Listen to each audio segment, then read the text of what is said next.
In 2 weeks. I'm done. You want to talk about regretting your vote? I never thought I'd say that, but I regret my vote. I voted for Trump. I voted for Trump, and I regret it now.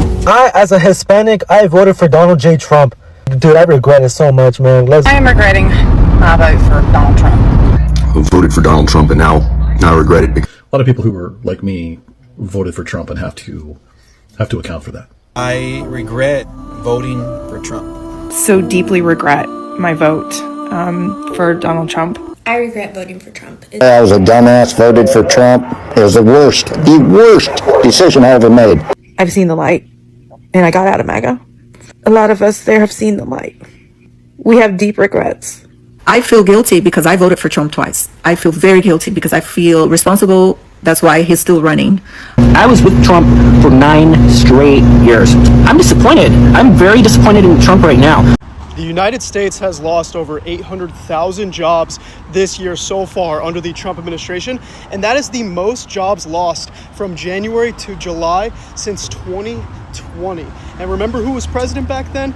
Donald Trump. Donald Trump is so mad about the jobs report that he's now claiming that it was rigged. Everything that he doesn't like is rigged. And by the way, the job report was not rigged. We thought we'd gain over 100,000 jobs this July. We didn't. It was closer to 70,000. The economy is slowing. People are losing work. Manufacturing jobs are laying off people because of tariffs. I voted for Trump 2 times. And I probably will vote for him a 3rd time. I will vote for him a 3rd time. I am a small business owner who is completely getting rocked by the import taxes, the tariffs. I went from a 2.5% import tax to 28.5%. That is absurd. It is ridiculous. It is crippling my business. I am barely surviving for the past 8 years. Was hoping that the current administration, since they greatly disapproved of increasing the tax from overseas, was going to do away with them, but they have not. And things could get worse. Tariffs are about to increase for so many different countries. The list goes on and on. And by the way, Donald Trump is threatening tariffs with countries just in the middle of the night, it seems. This is absolutely insanity. Let me tell you, this country wasn't founded by illegal immigrants. It was founded by settlers who came here to build the country, not bring it down. Do you think that immigrants are good for the economy as a total? No. Really? Not at all? No. Not at all? No. But what about during the... Get onto the agenda. I am MAGA and a Christian. But hell, we're human beings. Help us. Give us what we need. We don't want to be the stepchildren anymore. Lord, what's the message? Jesus died on that cross so we could live, and this is not living. Amen. I respect that. Let me ask you a question. How often have you felt like you've made the wrong decision? Maybe you chose the wrong job, the wrong car, or even the wrong takeout order. It is a common feeling, I guess so. But what about something as significant as who you vote for? What happens when you are cast? When you cast your ballot for a candidate and then years later you are filled with regret and a sense of betrayal? That's the exact question we are going to tackle today. We've gathered some incredible and powerful honest stories from people who once believed and voted, they believed in and voted for Donald Trump, but now they feel a profound sense of disillusionment. These are not just critics from the other side of the aisle, they are former supporters, many of whom identified as die-hard MAGA fans. They are sharing their personal stories of how Trump's policies and have the rhetoric impacted their lives, their finances, their sense of national pride. We'll be looking at their reasons, their regrets, and what this all means for the political landscape.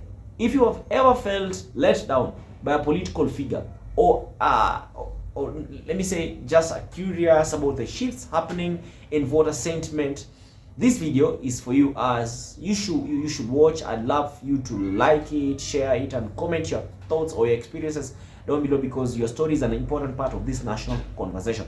First up, we're going to hear directly from these voters, and then I'll come back to talk about it. Hi everyone, so I'm with one of my really good friends. She voted for Trump. Regret. And you know what? Well, yes. But guess what? It's not time for us to do that. The time is come for us to figure this shit out. Okay? It's time. I'm going to be honest with y'all about something. I voted for Trump. I'm in a little town outside of Memphis, and I voted for Trump mainly because I'm a Christian man. Been Christian, you know, I guess my whole life. And Trump said he wants to help the Christians, you know. And then he had me all scared about the Mexicans, saying they're rapists and whatnot and drug dealers and all that. And he said, I'm going to help them. I'm going to end this on day one and fix eggs on day one. And it just all sounded real pretty like. And then here we are.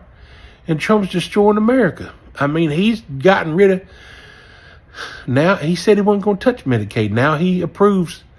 He supports Medicaid being defunded. He supports Social Security, Medicare, all that shit being defunded, being tore down. Hell, if he gets rid of Medicaid, my mama's sick in a nursing home. Excuse my language. But she's in a nursing home. Excuse my language again. Me and my sister, who just got fired from the VA after working there for 14 years because of that lawn, we gonna have to fit the bill. We can't afford it. We ain't rich people. I live in a small town. We can't afford it, y'all. And the people that can't afford it, billionaires, he wants to give them welfare. And the poor people out here busting their ass every day, and the middle class people out here suffering, can't afford a house, can't afford to feed their family, and he wants to raise our taxes. I should have never voted for that devil.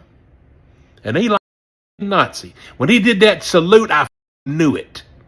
And then when he supported Germany Nazi Party and all that Nazi shit propaganda, racist shit he spreads on X, he's a Nazi. And I hope Tesla burns to the ground along with Starlink and X. And I shouldn't be talking like this as a Christian man. But man,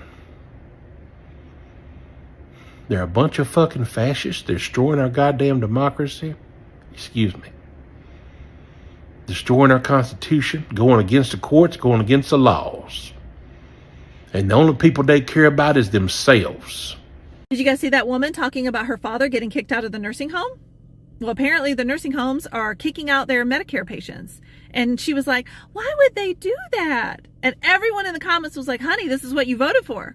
This is Medicare cuts. This is the big, beautiful bill. And she was like, no, that's not it. Yes, it is. I work in skilled nursing. 90% of the residents that are in there, they are Medicare patients. These buildings stay open because of Medicare. They will close down. They will not care for your aging parents and grandparents for free. They will send them home to you. You will have to quit your job and stay home and take care of them. That means you're going to have to be the caregiver for your father, your husband, your kids. You're going to have to quit your job. You're going to do all this on half the income for your household. This economy is going to suffer greatly when these places start closing down. This is one of the reasons, this is the main reason why I did not want to rely on the U.S. for my income while I'm living abroad. The economy here is bound to crash. When you cut Medicare like that and these places close, a lot of people are going to lose their jobs.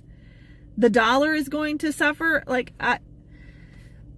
There is no forethought with these people. They have no idea what is happening. Welcome back, and those stories were truly powerful and unbreaking accounts, and the story just painted a clear picture of the disillusionment among many former Trump supporters, particularly when it comes to the economy. The promises of a booming economy and a better life for the working class have for many people not materialized. Instead, they are facing a significant financial hardship. Let's start with the most direct impact: job losses. We heard from steelworkers in Michigan, a crucial demographic for Trump, by the way. It is a red state, I guess, who were laid off. A cargo pilot also lost his job. These are people who voted for Trump believing he'd bring jobs back, yet they found themselves out of work. The data supports their claims. The United States has reportedly lost over 800,000 jobs so far this year only under the Trump administration. The most significant job loss from January to July since 2020. Also under his presidency. Alright, so the illusion of a thriving job market has faded for many people who feel the market is now completely flooded. Then there are the tariffs and import taxes. We heard from a small business owner who was completely getting rocked by an import tax that jumped from 2.5% to a crippling 28.5%. Like, this individual voted for Trump twice.